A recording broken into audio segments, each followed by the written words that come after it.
Forever. Mga kwento ng pag-ibig, kwento ng pag-asa at mga kwento ng buhay dito sa Barangay Love Stories. Love Stories.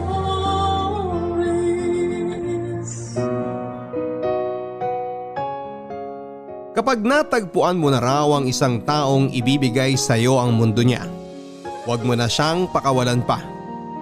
Dahil hindi mo alam kung kailan o kung may darating pa bang magbibigay muli sa iyo ng mundo tulad ng ginawa niya. May mga tao talaga na hindi natin nilalagay sa ating listahan ng mga posibleng mahalin at tanggapin. May mga tao na una pa lang ay ayaw mo nang isali pa sa iyong buhay dahil pakiramdam mo ay hindi siya makakatulong sa iyo at sa kinabukasan mo. Pero paano kung ang taong inakala mong hindi mo pangarap ay siya palang magbibigay at tutulong sa iyo para sa iyong totoong pangarap? Kilalanin natin si Magda, ang babaeng nangakong hindi magkakagusto sa isang lalaking hindi siya kayang iahon sa hirap. Paano nga ba siya napaibig gamit lamang ang bibingka? Alamin natin yan sa mga kwento ng pag-ibig, buhay at pag-asa sa nangungunang Barangay Love Stories. Dear Papa Dudut, maliwanag ang buong kapaligiran kahit malalim na ang gabi. Epekto talaga ito ng Kapaskuhan. Maraming Christmas lights na parang sumasayaw at mga makukulay na parol na nakikipagkompetensya sa matitingkad na kulay sa paligid. Pasko talaga ang paborito kong okasyon. Pag Pasko kasi ay mas maraming mabait at maraming pagkain, mas makulay at mas maraming nagpapatawad. Actually, ito ang paborito naming okasyon ng aking live-in partner na si Arturo. Ito ang lagi naming inaabangan dahil Kapaskuhan noon nang kami ay nagkakilala. Ang alaala namin ni Arturo ang masarap balik-balikan kapag ganitong Kapaskuhan. Dati tuwing sasapit ang Pasko ay paulit-ulit kaming nag-uusap tungkol sa aming mga nakaraan habang kumakain ng bibingka. Bibingka? Oo nga pala no, kailangan kong bumili ng bibingka. Ito na ang tradisyon namin ni Arturo tuwing sasapit ang Kapaskuhan. Ang bibingka na naging simula ng aming pag-iibigan. Ako nga pala si Magda. At eto ang kwento kung paano ako nahulog sa isang taong nag-abot sa akin ng bibingkang nabili niya sa kanto. 5 taon nang nakakaraan nang una kong nakilala si Arturo. 20 anyos lamang ako noon at nagtatrabaho sa isang pipitsuging beer house. Yung beer house, Papa Dudut, na sakalang pinupuntahan kapag sarado na ang lahat ng mapupuntahan. Dating bahay yon ni Tita Rosana, ang may-ari ng beer house na yon. Simula nang magkahiwalay sila ng kanyang asawa at sumama ang mga anak nila sa asawa niya, ginawa na lamang nitong beer house ang bahay para may pagkakitaan at may pang-aliw siya sa sarili niya tuwing nalulungkot ito kapag naaalala ang kanyang mag-aama. Ako ang pinakaunang naging waitress doon. Pineke ko pa ang mga edad ko para lamang tanggapin niya ako noon. 17 pa lamang ako noon at kailangan ko ng trabaho dahil naglayas ako sa bahay ng nanay at stepfather ko. Ang beer house ni Tita Rosana ang naging bagong tahanan ko noon. Stay in ako sa beer house dahil gusto ni Tita Rosana na may makasama siya roon. Doon ako nagdalaga talaga sa beer house na yon. Nung una, aminin kong hindi ko masikmurang makitable sa mga amoy chikong customer na panayang talsik ng laway kapag nalalasing na. Pero kailangan ko ng pera. Tiniis ko yon hanggang sa masanay na ako sa aking sitwasyon. Iniisip ko na baka talagang para ako dito. Sa pag-waitress ko sa beer house na ito ay nakilala ko si Arturo. Doble ang edad nito sa akin at naaalala ko pa. Ilang minuto na lamang bago magpasko ay pumasok ito sa beer house namin. At dahil nga kailangan naming kumita kahit kapaskuhan ay pinapasok namin siya. Ako ang sumalubong sa kanya at nakita kong nakangiti na ito kahit mukhang kinakabahan. Halatang unang beses lang na pumasok sa beer house ang mamang ito. Madaling makukuhanan ng pera. Madaling mauuto. O ano, kape lang talaga ang o-orderin mo? Arturo ang pangalan ko kung sakaling gusto mong malaman. O Mang Arturo, kape lang ba talaga ang o-orderin mo? Oo sana. Kasing presyo na yan ng beer dito. Mag-beer ka na lang kasi, samahan kita. Magkano lang naman yung ladies drink eh? Naku di doble yung bahid ng ladies drink. Sabi kasi nung kasamahan kong jeepney driver. Ah, jeepney driver ka pala. Oo, ito na yung nakamulatan kong trabaho. Ikaw, yung… Pamumokpok ang nakamulatan kong trabaho. Oo rin. sa tingin ko hindi ka naman pokpok eh. Hindi talaga. Tumitable lang naman ako pero hindi ako nagpapagalaw. Pero para sa lahat, ka-level ko pa rin yung mga pokpok dyan. Kasi sa beer house daw ako nagtatrabaho. Dapat hindi ganun. Servidoro ka lang naman ng alak. At nakikitable. Kaya titable mo ba ako ngayong Noche Buena? Alit yung kawali ka naman dyan. Sige na, dali na. Gutom ka na ba? Kanina pa. Tsaka Noche Buena na ngayon. Dapat saganang lamesa natin, di ba? Ay, oo nga pala. Pero di ba dapat hamon? Wala kaming hamon sa menu. Ang meron lang mani, sisling hotdog, sisig, paksiw at saka lechon kawali. Mamili ka na ron. Tunog Pasko naman lahat. Busog pa naman ako eh. Paano naman ako? Tititigan na lang kita dito magdamag hanggang lumamig yung kape mo. Sa totoo lang, may dala akong bibingka rito. Ito, mainit pa. Masarap yan sa kape. Talagang nagdala ka ng bibingka sa beer house? Kahit saang lugar naman, masarap kainin yung bibingka. Salamat. Gusto mo rin ba ng kape? Kumuha ka ng sayo habang nagkikwentuhan tayo. Beer. Gusto ko ng beer. Di na kasi maganda ang beer kung iinom ka ngayon. Makakabagin ka.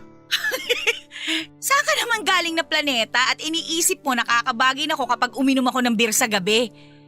Hindi kasi ako umiinom eh. O sige na, ako nang kukuha ng kape mo. At kape mo rin. Oo na lang.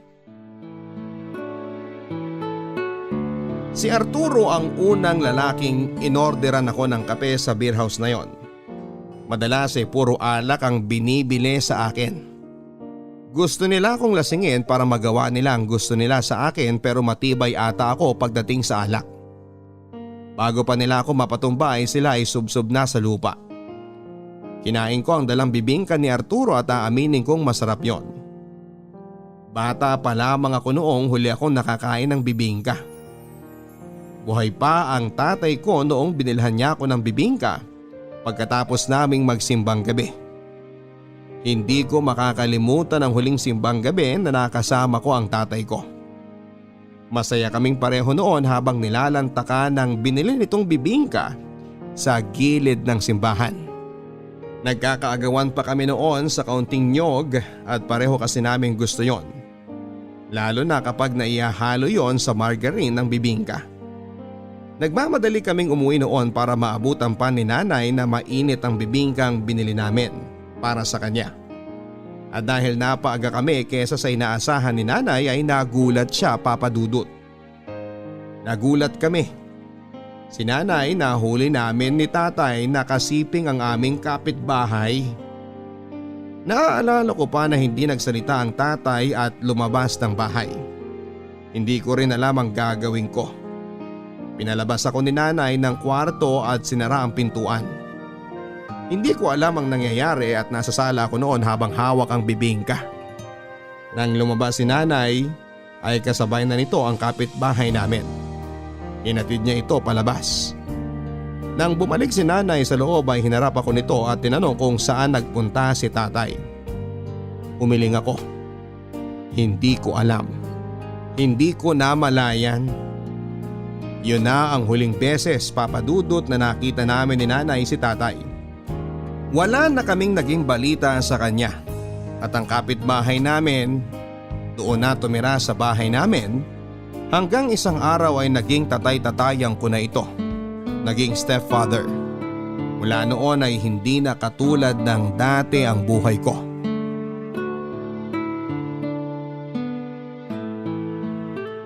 Nagustuhan mo ba yung bibingka? Mas masarap sana kung may maalat. May itlog na pula yan. Di mo ba natikman? Ang ibig kong sabihin sa maalat, lechong kawali man lang sana o kaya naman mani o kaya sizzling hotdog. Hindi itong bibingka, panghimagas to eh. Pasensya ka na ha. Mahilig lang kasi talaga ako sa bibingka. Yan talaga ang madalas kong binibili kahit di nga Pasko eh.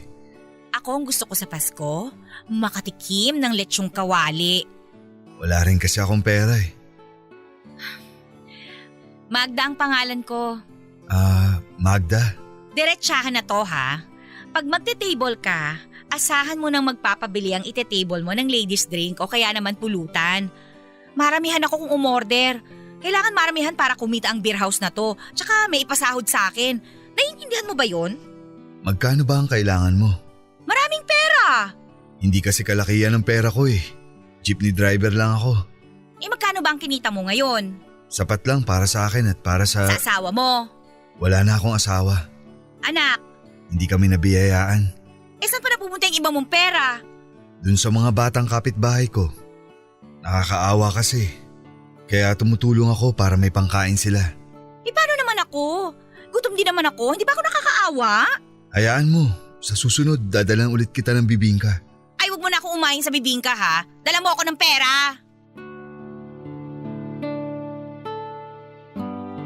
Alam kong nabigla si Arturo sa naging diretsahang kong sagot sa kanya.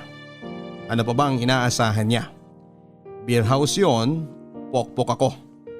Kapag tinable mo ako ay ibibigay mo lahat ng kailangan ko. Para napahiya pa itong tumango. Kapwa kami natahimik. Kunwari ay nililinisan nito ang kumukupas niyang sombrero habang ako naman ay tinititigan ang aking kuko para maramdaman niyang naiinip na akong kasama siya. Kung hindi lang niya ako binilhan ng kape ay hindi naman ako mananatili doon. Kung may ibang customer nga lang sana madali lang siyang iwan pero Noche Buena kasi noon. Sinong pupunta sa beer house hindi ba? Ewan ko ba kay Arturo kung bakit sa dinami-rami ng araw sa kalendaryo naisip pang pumunta kung kailan Noche Buena na. Wala ba siyang ibang mapupuntahan? Nang magpaalam na ito ay ngumiti ako at pinaalala sa kanya na kung magbi-beer house siya ay siguraduhin niyang may pera siya na dala. Tumango naman ito at ngumiti. Nagpaalam ito at sinabing mag-ingat ako. Akala ko ay hindi na siya babalik pa dahil napahiya na. Pero laking gulat ko nang bumalik ito at may dala pa ring bibingka at tulad ng dati. Kaping muli ang inorder niya para sa akin. Tinanong ko kung may dala siyang pera. Meron daw. Natuwa ako pero agad ding nawala dahil 50 pesos lang ang inabot nito.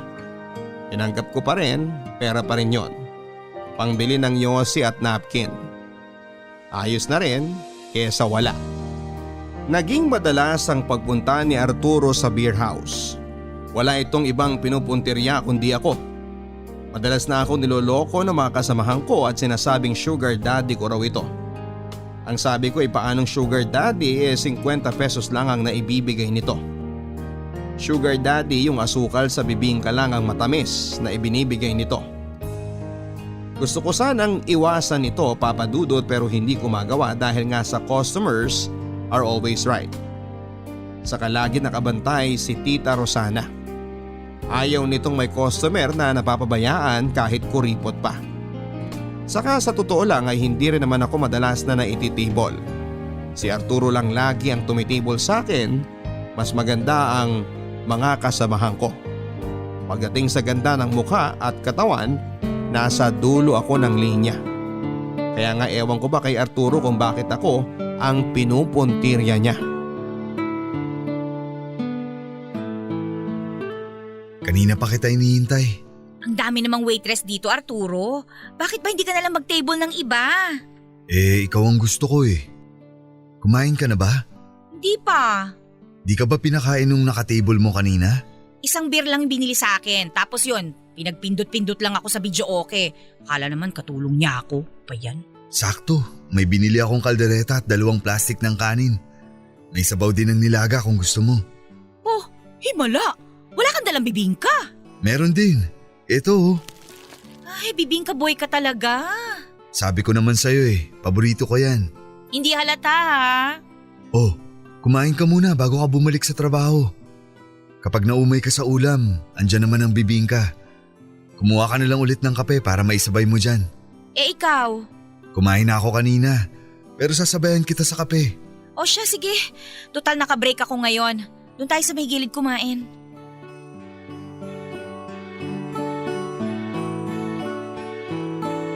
May naging asawa na si Arturo. Ayon sa kwento niya, 5 taon silang magkarelasyon bago sila ikasal. Ito ang unang GF niya. Isang mananahi at hindi sila nagkaroon ng anak dahil may diferensya ang babae. Tinanggap na lang nila yon at nakontento na lamang sa pagbibigay ng pagkain sa mga batang nangangailangan tulad ng kanilang kapitbahay. Masaya naman silang dalawa, Papa Dudut. Kontento na lang sa piling ng isa't isa. Kahit wala na raw silang maging anak ay ayos lang basta't magkasama sila. Pero mukhang pati yon ay hahadlangan pa ng kapalaran. Isang araw ay na-diagnose ang kanyang asawa na may leukemia at isang araw ay binawi na ito ng Diyos. Doon napunta lahat ng ipon nilang mag-asawa. Naubos sa pagpapagamot na nauwi rin sa wala. Isang dekada na raw ang nakakaraan mula nang namatay ang asawa niya. Pero hindi pa rin ito maisip na maghanap ng bago. Nag-focus ito sa pagiging jeepney driver at tinuloy ang nakasanayan nilang mag-asawa na tumulong sa mga batang nangangailangan. Matapos kong marinig ang kanyang kwento ay naawa ako rito. Nakonsensya ako sa ginawa kong pagmamaldita sa kanya. Kaya naman sa mga sumunod na pagpunta nito sa beer house ay naging mabait na ako sa kanya. Kahit pa kapilangang na ibibigay nito sa akin at bibingka. Lagi pa rin itong nag-iiwan ng 50 pesos kada gabi at kapag malakas ang kita niya ay may dala-dala itong pagkain galing karinderya para may panglaman daw ako sa aking tiyan bago ako sumabak sa mga alak. Mabait naman siya sa akin, Papa Dudut. Naalala ko tuloy ang tatay ko sa kanya. Nakwento ko na nga rin ang nangyari sa akin noong bata ako at kung paano ako napadpad sa beer house na yon. Mas dumoble tuloy ang awa nito sa akin. Dinalasan nito ang pagdalaw sa akin kahit alam kong pagod ito mula sa biyahe niya at nagpupuyat itong samahan ako kahit alam niyang maaga pa siya kinabukasan.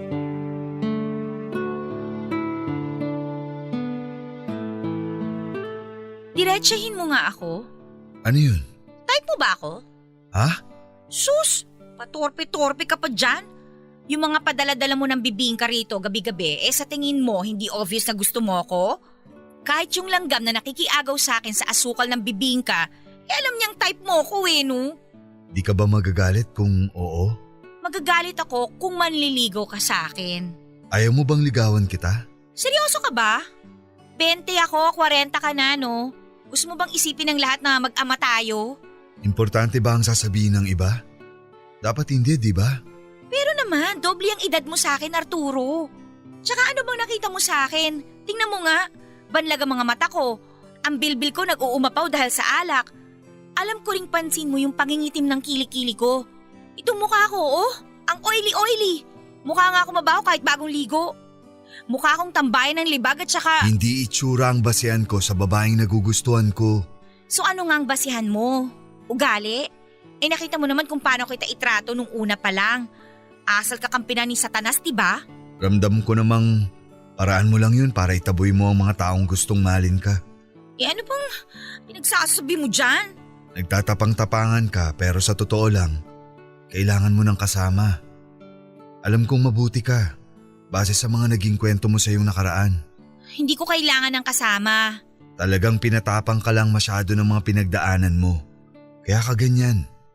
Kaya ganyan kataas ang harang mo sa sarili mo at sa taong gustong malin ka ng totoo. Ewan ko sa'yo. Umalis ka na nga. Ubus na yung kape mo, tsaka papasada ka pa. Hayaan mo kung malin ka. Ibaba mo ang harang. Maniwala ka. Kaya kitang alagaan. Pinaalis ko na ito bago pa ako maluha. Totoo naman ang sinasabi niya. Nagtatapang-tapangan lang ako. Paraan ko ito para depensahan ang lungkot na nararamdaman ko. Ito ang paraan ko, Papa Dudut, para itaboy ang mga lumalapit sa akin. Pakaramdam ko kasi tulad lang sila ng tatay ko na matapos akong mahalin at alagaan ay iiwan din ako ng walang paalam. Ayaw kong maulit yon. Ayaw ko na at hindi na kaya ng puso kong tumanggap muli ng ganong klase ng sitwasyon at hindi ko yon hahayaang mangyari. Kaya nga lahat ng sumubok na manligaw sa akin ay tinataboy ko. Nawala naman silang lahat matapos kong gawin yon, pero iba itong si Arturo. Kahit na anong taboy ko ay paulit-ulit ang pagbabalik niya para patunayang gusto niya ako talaga. Nang mga sumunod na punta ni Arturo sa beer house ay lagi itong may dalang isang pirasong rosas at ulam. Minsan bumibili din ito na magagamit ko tulad ng suklay, bimpo, mga 3-in-1 na kape, mumurahing lotion, masyadong mapulang lipstick na pati napkin ay siya na rin ang bumibili. Praktikal kasing tao ito. Mas gusto niya yung ibinibigay niya sa akin ay magagamit ko. Tinatanong ko siya kung bakit nagbibigay pa ito ng rosas hindi naman praktikal yon. Ang sagot niya, deserve ko raw ang kagandahan ng rosas. Hindi na ako nakapagsalita pa. Aaminin ko sa inyo, Papa Dudut, na unti-unti nang nahuhulog ang loob ko kay Arturo. Pero hindi ko magawang sabihin yon sa kanya. Hindi ko pinaparamdam sa kanya at kahit mahigit 1 taon na ang lumipas ay hindi ko pa rin siya sinasagot. Hindi naman ako nito minamadali. Ang sabi niya ay handa siyang maghintay hanggang mahaling ko na siya. Isang bagay na mas lalong nagpa-fall sa akin sa kanya. Hindi lahat ng lalaki ay handang gawin yon. Yung iba kapag hindi pa rin sinasagot sa loob ng 1 buwan ay naghahanap na ng iba. Yung iba naman ay sabay-sabay ang nililigawan para walang talo kung sakaling mabasted siya ng iba. Pero itong si Arturo ay kakaiba talaga. Alam kong swerte na ako sa kanya pero hindi ko pa rin siya magawang piliin dahil jeepney driver lamang ito. Oo, Papa Dudut, isang malaking isyo sa akin ang trabaho niya. Gusto kong makaahon sa hirap. Hindi ako nakapagtapos kaya naman ang nakikita kong paraan para makaahon ay sa piling ng isang lalaking may kaya. Yung lalaking may magandang trabaho. At kahit na anong hilingin ko ay maibibigay niya. Pero bakit pa ba ako umaasa? Sino ba naman ang susustento sa akin? Kung na pa lang ay sinabi ko na sa inyo na hindi ako maganda. Ipitsugin pa ang beer house na pinagtatrabahuhan ko. Sa tingin ninyo ay sinong mayamang lalaki o may kayang lalaki ang papasok sa beer house at magiging Prince Charming ko? Wala naman, hindi ba? Si Arturo lang ang Prince Charming na bigay sa akin pero prinsipeng walang pera. Sabihin nyo nga sa akin, masama ba talaga na umasa o mangarap na makakahanap ng lalaking may sapat na pera para iahon ako sa hirap? Nakapagpasya na ako, iiwasan ko na si Arturo. Eto lang naman ang nararapat. Wala akong magandang kinabukasan kung siya ang pipiliin ko. Isipin nyo na lang ha. Hindi na nga sapat ang kinikita niya. Sa pagpapasada, nagbibigay pa ito ng pera sa mga hindi niya kaano-anong mga bata. Paano naman ako kung nagkataon na karelasyon ko na siya, hindi ba? Praktikalan na ngayon. Utak muna, bago puso. Iniiwasan mo ba ako? Hindi ba obvious? Pero bakit? May nagawa ba akong mali? Wala. Bakit nga? Kasi nga 'di ba binabasted na kita? Ano bang dapat gawin pagkatapos nun? 'Di ba dapat iwasan ka na? Pwede naman akong maghintay kung talagang hindi ka pa handa eh. Hindi ako magiging ready sa'yo. Huwag mo nang sayangin ang oras mo. Manligaw ka ng iba. Pero ikaw ang gusto ko. Gusto mo bang ulitin ko sa pagmumukha mo lahat ng kapintasan ko para matauhan ka? Pati mga kapintasan mo minahal ko na. Talaga lang ha? Magda, pakiusap. Umalis ka na, pwede ba? Hindi ako matitable nito kung dikit ka ng dikit sa akin. Hindi ako aalis. Umorder ka ng gusto mo at ako na ang bahala. Ikaw talagang bahala. 50 pesos nga lang ang kaya mong ibigay sa akin. Anong akala mo rito sa beer house namin? Karinderya? Mahal kita, Magda. Magmahal ka na lang ng iba. Ikaw ang gusto kong makasama. Hindi kita gustong makasama. Magda, huwag mo naman akong itaboy. Alam kong gusto mo rin ako pero… Ang kapal naman ang mukha mo, oy. Para nakitang tatay for your information. Nakikita ko ang ngiti sa mga mata mo kapag kausap mo ako. Di mo basta-bastang mapepeke yun. Pwede bang maningning lang talaga ang mga mata ko dahil uminom ako ng gin? Turo sa akin ng nanay ko noon na kapag ang mata ang nakangiti, totoo ang nararamdamang saya. Alam kong masaya ka kapag kasama ako, Magda. Lakas din no? Magda. Ano bang…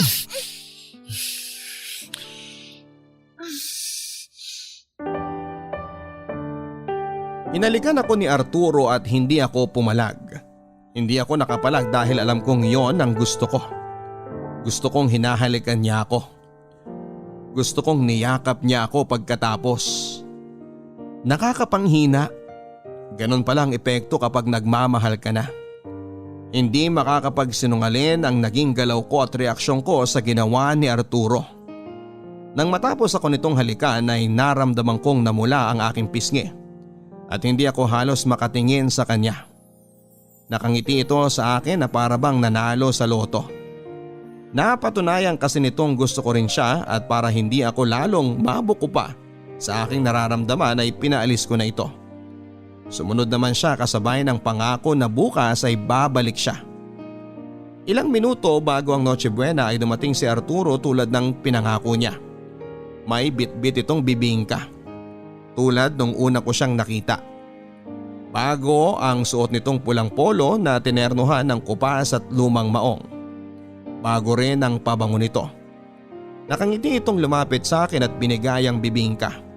Hindi ko alam ang magiging reaksyon nun. Hanggang ngayon kasi ay naglalaro pa rin sa aking isipan ang ginawa nitong paghalik sa akin. Para bang nalalasahan ko pa rin ang tamis ng kanyang labi. Pero syempre, hindi ko yon sinabi sa kanya. Nakakahiya.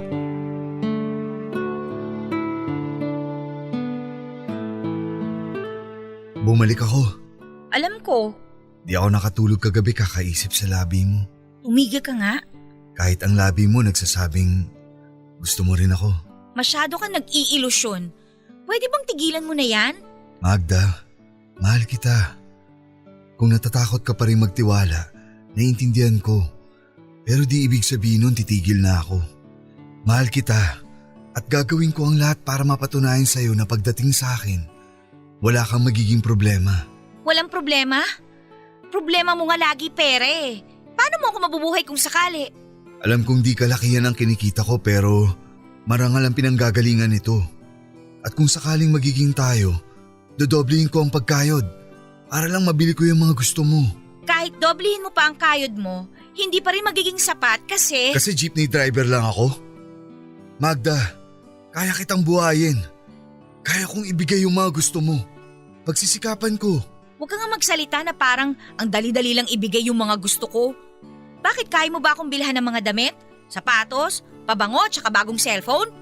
Di ba hindi? Pagsisikapan ko. Puro pagsisikapan hanggang 50 pesos nga lang ang kaya mong ibigay sa akin. Nag-iipon kasi ako para may pagkunan ako kapag may ipapabili ka kung sakaling magiging tayo. At kapag nagsama na tayo. Inaaya mo ba akong mag-live-in? Kung papayag ka. Alam mo, ikaw… Papayag ka ba? Oo! Hindi ko alam kung ano ang sumanib sa akin para pumayag na makipag-live-in kay Arturo. Hindi ko rin alam ang sumanib sa akin kung bakit ko siya sinagot noong Noche Buenang yon. Pero ang alam ko ay naging masaya ako sa naging desisyon ko. Pinagsaluhan namin ang bibingkang dala nito kahit tubig lang ang aming naging panulak. Walang customer noon sa beer house at hinayaan lang kami ng mga kasamahan ko sa trabaho na makapag-date na dalawa. After namin kumain ng bibingka ay inaya ako nitong maglakad-lakad sa labas. Panayang yakapan naming dalawa habang pinagpaplanuhan ang nalalapit kong paglipat sa bahay niya. Gusto rin itong umalis na ako sa beer house na yon at pumayag ako. Hindi ko alam ang magiging buhay ko sa piling ni Arturo, pero gusto kong magtiwala sa kanya. Alam kong hindi niya ako pababayaan at alam kong mahal niya ako. Mahal ko rin siya. Napatunayan ko yon nang kalimutan ko ang mga kakulangan niya. Napatunayan ko yon kahit alam kong hindi niya maibibigay lahat ng kailangan at gusto ko. Mahal ko si Arturo, Papa Dudut. Masaya akong dumating siya sa buhay ko. Tumigil ako sa pagbabalik tanaw sa nakaraan namin ni Arturo nang makita ko ang isang tindera ng bibingka. Malayo pa lamang ay amoy na amoy ko na ang nakasalang na bibingka. Napangiti ako. Tulad ng binabanggit ko sa inyo ay tradisyon na talaga namin ni Arturo ang kumain ng bibingka tuwing sasapit ang Kapaskuhan. Ito ang madalas naming kinakain habang ang lahat ay naghahamon at nagkekeso de bola. Kontento na kami sa ganito. Hindi ko nga rin alam kung bakit ako nakontento na lamang sa ganito samantalang dati ay mataas ang pamantayan ko kapag makikipagrelasyon. Pero noong nakilala ko ng mabuti si Arturo, sapat na sa akin na kasalo siya sa bawat bibingkang nabibili namin sa kanto. Matapos akong bumili ng bibingka ay nagtungo ako sa simbahang malapit sa pinagbilhan ko ng bibingka. Gusto ko lang magpasalamat sa lahat ng mga nangyari sa akin nitong nakaraan hanggang sa kasalukuyan. Habang papasok ako ay muli na naman akong nagbalik tanaw sa naging pagsasama namin ni Arturo. Sa simula ng aming relasyong dalawa ay sumubok na kaming magkaanak. Alam kong pangarap talaga ni Arturo ang magkaroon ng anak. Gusto ko rin namang ibigay yon sa kanya dahil alam kong minsan ay pinagkait yon ng Diyos sa kanya. Gusto ko siyang maging masaya dahil wala itong ibang ginawa sa akin kundi ang pasayahin ako sa araw-araw. Lahat ng kailangan ko ay ibinibigay niya. Kahit na hindi niya kaya ay pipilitin niya.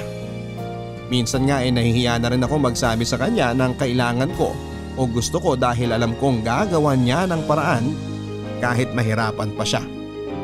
At ayokong mahirapan siya. Ayon sa kanya ay gusto lang daw nitong tuparin ang pinangako niya sa akin noong sinagot ko siya na habang kapiling ko siya. Lahat ng gusto ko ay pagsisikapan niya at kahit na ilang taon na kaming nagsasama ay hindi pa rin siya nagbabago. Gusto pa rin itong ibigay lahat ng maibigan ko. Kaya naman nang hilingin ito na sana ay makabuo na kami ng anak ay pumayag ako. Handa na rin ako. Wala naman akong ibang nakikitang magiging ama ng anak ko kundi si Arturo lamang. Ilang beses kaming sumubok, Papa Dudut, pero walang nangyari. Ayaw naming magpa-check up, Papa Dudut, sa takot na baka balitaan kami ng hindi maganda ng doktor. May takot na rin talaga sa doktor si Arturo. Ang huling beses niyang nakakita ng doktor ay noong buhay pa ang asawa niya. Ang sabi ko sa kanya ay mukhang kailangan ko na rin magpa-check up para malaman kung sa akin ba ang diferensya kung bakit kami ay hindi magkaanak. Nung una ay alanganin nito at ang sabi niya ay wala namang magandang balita lagi ang doktor. Inawakan ko ang kamay niya at sinabing magtiwala siya. Pumayag siya pero sa dulo ay tama rin pala siya. Walang naging magandang balita ang doktor.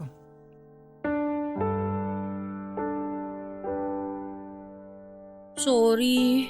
Saan? Dahil hindi kita mabibigyan ng anak. Di mo kailangang humingi ng tawad. Di mo kasalanan yun. Pero alam kong dun ka magiging masaya. Oo, magiging masaya nga ako kapag may anak tayo. Pero hindi naman ibig sabihin nun na hindi ako masaya ngayon. Masaya ka pa rin ba kahit tayong dalawa lang? Masaya ako kahit tayo lang. Paano na to? Anong paano na to? Tayo lang dalawa ang magkasama. At kontento na ako kahit tayo lang. Ikaw, masyado ka mabait eh. Huwag ganyan. Sinasabi ko lang naman ang totoo. Ako naman tong malungkot. Hindi ko mararanasan maging ina. Pero pwede kang maging ina para sa iba. Ano ibig mong sabihin? Gusto mo bang ituloy natin ang naudlot naming ginagawa ng yumao kong asawa? Pero wala na yung mga kapitbahay mong bata, di ba? Umalis na sila dyan. Di lang naman sila ang mga batang pwedeng tulungan. Marami pa dyan. Nakakalat kung saan-saan. Bakit ang buti mong tao? Mabuti ka rin naman. Pero hindi kasing buti mo. Di dapat gawing kompetensya ang pagiging mabuti. Bukas, pwede tayong gumawa ng palamig at tinapay para sa mga palaboy na bata. Pwede kang sumama kapag papasada ako. Tabi ka sa akin. Abutan mo yung mga batang makikita natin sa daan. Gusto ko yung plano mong yan. Kung di tayo pwedeng magkaroon ng sarili nating anak na bubuhayin, tulungan na lang nating mabuhay ang mga batang lansangan na nakikipaglaban pa rin. At dahil sa kabutihan ni Arturo, ay mas lalo ko pa itong minahal, Papa Dudut. Ganon ang ginawa namin. Isang beses kada linggo ay namimigay kami ng mga simpleng pagkain lang sa mga bata. Hindi masyadong malaki o marami o nakakabusog ang mga yon, pero sana ay nakakatulong din kahit papaano. Pinagpatuloy namin ang ginagawa nila dati noong buhay pa ang asawa niya. Ngayon ay nakikita ko na kung bakit siya minahal talaga ng todo noong yumao niyang asawa. Iba kasi talaga ang puso ni Arturo. Hindi man ito mayaman sa salapi, pero alam kong mayaman ito sa kabutihan. Sa paglipas ng mga taon ay nakontento kami sa ganitong klase ng buhay. Kaming dalawa lang. Bago pumutok ang haring araw sa umaga ay gising na ako para ipagluto si Arturo ng almusal at baon niya sa tanghali. Inaasikaso ko ito. Maaga itong gumigising para rin masabayan ako sa kwentuhan. Bago mag-alas 5 ng umaga ay papasada na ito. Lagi ako nitong iniiwanan ng halik at mahigpit na yakap na akala mo ay yun na ang huli. Sabi nga niya sa akin, kailangan kung magpaparamdam ka ng pagmamahal sa karelasyon. Ibigay mo yung parang bukas mawawala ka na sa mundo. Yun ang ginagawa niya lagi, Papa Dudut. Sino bang hindi mahuhulog ng todo sa taong ganito? Namamasukan ako bilang kasambahay sa isang kakilala ni Arturo. Bago mag-alas 8 ng gabi ay nakauwi na ako. Saktong-sakto para makapagluto ng gabihan naming dalawa. Minsan kapag nahuhuli ako ng uwi ay kumakain na lang kami sa karinderya. Yun na tuloy ang naging date naming dalawa. Nagtatawanan kami habang nagkwekwentuhan kung ano ang nangyari sa mga araw namin. Walang humpay na saya. Yon ang alam ko sa pagsasama naming dalawa. Kapag uuwi na ay dadaan muna kami sa bakery na bukas at bibili ng kahit na anong tinapay para pangdagdag sa aming almusal. Sa aming pagtulog na dalawa ay lagi niya akong kinakantahan hanggang makapikit na ang aking mga mata. Sinisigurado nito na mas nauuna akong makahimbing sa pagtulog para raw mabantayan pa niya ako. Nasabi ko naman sa inyo na tuwing sasapit ang Kapaskuhan ay tradisyon na naming mag-asawa ang bumili ng bibingka para pagsaluhan pagkatapos naming magsimbang gabi. Uuwi kami sa bahay, ipagtitimpla niya ako ng kape na tulad ng kapeng tinitimpla ko sa kanya noong nagtatrabaho pa ako sa beer house. Nagbabalik tanaw kami sa aming nakaraan. Paulit-ulit lang kami sa pagkukwento tungkol sa una naming pagkikita hanggang sa ligawan niya ako. Pero ewan ba namin kung bakit hindi nakakasawang pakinggan yon taon-taon. Ganon siguro talaga kapag gusto mo ang mga ala-alang binuo niyong dalawa. Kahit na ilang ulit niyo pang balikan, parang sariwa pa rin ang lahat.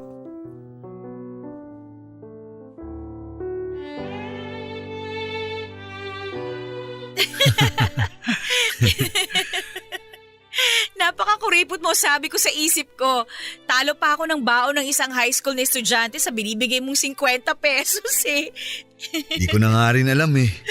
Nagpanik na lang ako nun. Kasi naaalala ko sabi mo gusto mo ng pera kaya inabot ko yung 50 pesos sa bulsa ko. Tinanggap mo naman. Kaya sabi ko baka okay na yun. Siyempre tatanggapin ko yun. Mukha kaya akong pera nun. At tinanggap mo ang pag-ibig ko. Kahit hindi pa ako mukhang seryoso nun. Mahal kita.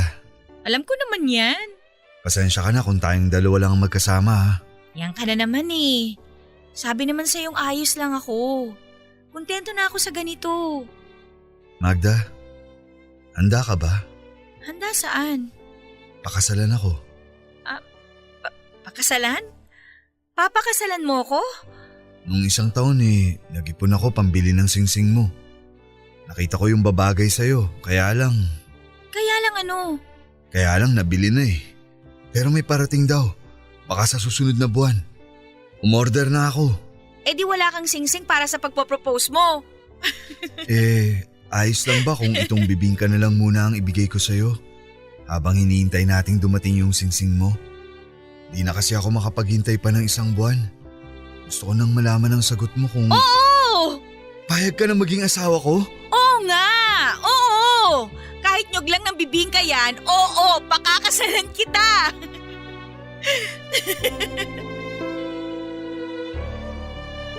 Ang planong kasal namin ay hindi natuloy. Hindi dahil nagkahiwalay kami kundi dahil na-stroke si Arturo. Sa sobrang pagtatrabaho nito ay hindi na nabantayan ang kanyang kalusugan.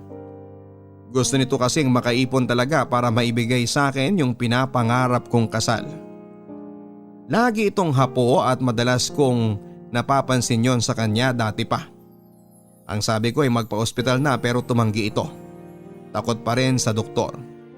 Hinayaan ko lamang ito at iniisip ko na lamang na marahil ay pagod lang siya pero hindi pala. May iba na itong nararamdaman sa katawan niya at hindi niya yon sinasabi sa akin hanggang isang araw ay binalita na lang sa akin na dinala siya sa ospital ng mga kasamahan niyang jeepney driver. Init na init daw ito habang nagtatanghalian sila samantalang malamig ang hangin noon at umaambon pa. Kukuha lang dapat ito ng tubig dahil nakaramdam daw ito ng matinding uhaw at hilo. Pagkababa niya sa jeep kung saan sila kumakain ay bumulagta daw ito. At sabi ng doktor ay pangalawang stroke na pala niya ito. Pwede ka palang ma-stroke nang hindi mo namamalayan. Ganon ang nangyari kay Arturo.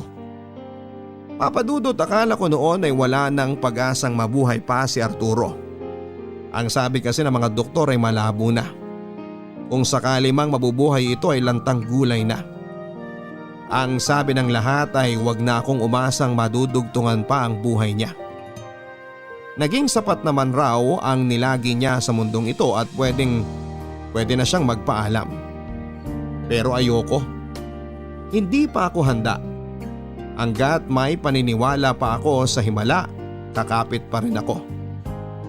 Oras-oras akong nagdarasal at humihiling na dagdagan pa ang mga taong pagsasama naming dalawa ni Arturo. Binuhos ko ang lahat ng laman ng puso ko sa bawat dasal ko. Hindi pa ako handang mawala ang isang taong nagpakita at nagpatunay sa akin na pwede akong mahalin, na pwede akong tanggapin at sa unang pagkakataon sa buhay ko, pinakinggan ako ng Diyos. Sa unang pagkakataon ay nakatanggap ako ng himala dahil nabuhay si Arturo. 2 taon na ang nakakalipas mula nang na-stroke ito at ngayon ay nakaka-recover na ito kahit papaano. Hindi pa rin siya nakakalakad ng mag-isa. Hindi na halos maintindihan ang mga salita niya. Kailangan na niya lagi ng tutulong sa kanya mula sa pagbabanyo hanggang sa paghiga. Ako lahat ang gumagawa noon at hindi ako nakakaramdam ng pagod at pagkasawa. Mahal ko si Arturo at gagawin ko ito paulit-ulit kung kinakailangan. Mula nang nakilala ko siya, araw-araw niyang pinapatunayan sa akin ang pagmamahal niya. Pinagsilbihan ako nito nang hindi humihingi ng kahit na anong kapalit. At ngayong ako naman ang kailangan niya ay oras na para masuklian ko rin lahat ng ginawa niya.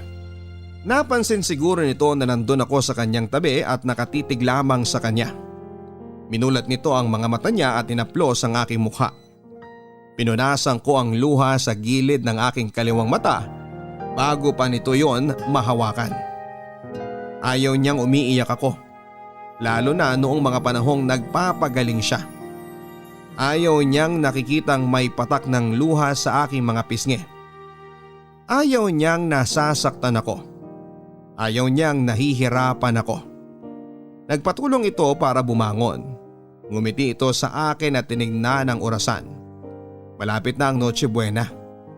Malapit na ang aming anibersaryo. Ngumiti itong muli sa akin at sinabi ang salitang bibingka at napangiti ako. Ito ang unang beses na nakabanggit ito ng isang buong salita nang hindi na uutal. Binangon ko na siya para magtungo kami sa kusina. Kakain na kaming muli ng bibingka tulad ng dati. Nagtimpla ko ng kape para sa aming dalawa. Tulad ng dati. Tulad noong unang kapeng tinimpla ko sa kanya noong nagtungo siya sa beer house kung saan ako nagtatrabaho. Sinubuan ko ito ng bibingka at tangulang ito ng tango na tila nagpapasalamat. Dahil muli na naman kaming nagkasama sa aming anibersaryo. Muli na naman kaming nakakain ng bibingka. Hindi man kami nakakapagkwentuhan sa aming nakaraan tulad ng dati. Pero masaya pa rin kaming pareho dahil kaharap pa rin namin ang isa't isa. Buo pa rin kaming dalawa at magkasama habang pinagsasaluhan ang bibingka na dahilan kung bakit kami magkasama sa ngayon. Ang bibingka na nagpasimula ng aming forever. Maligayang Pasko, Papa Dudut, at maraming salamat sa pagbasa ng aming kwento.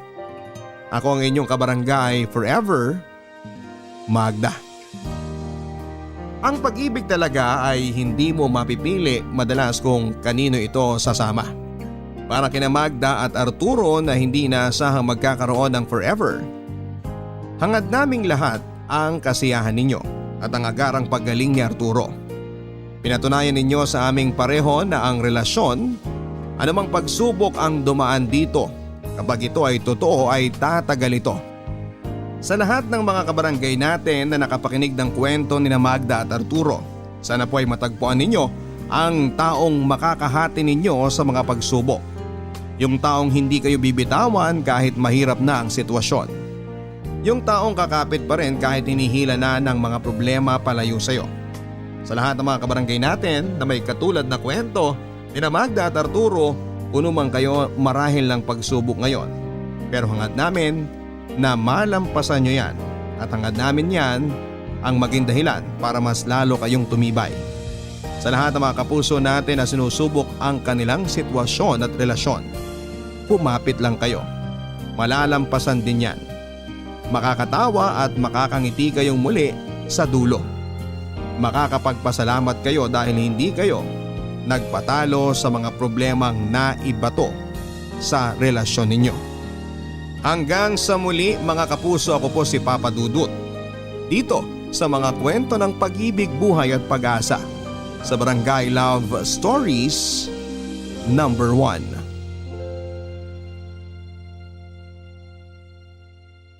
Mga kwento ng pag-ibig, kwento ng pag-asa at mga kwento ng buhay dito sa Barangay Love Stories. Love Stories.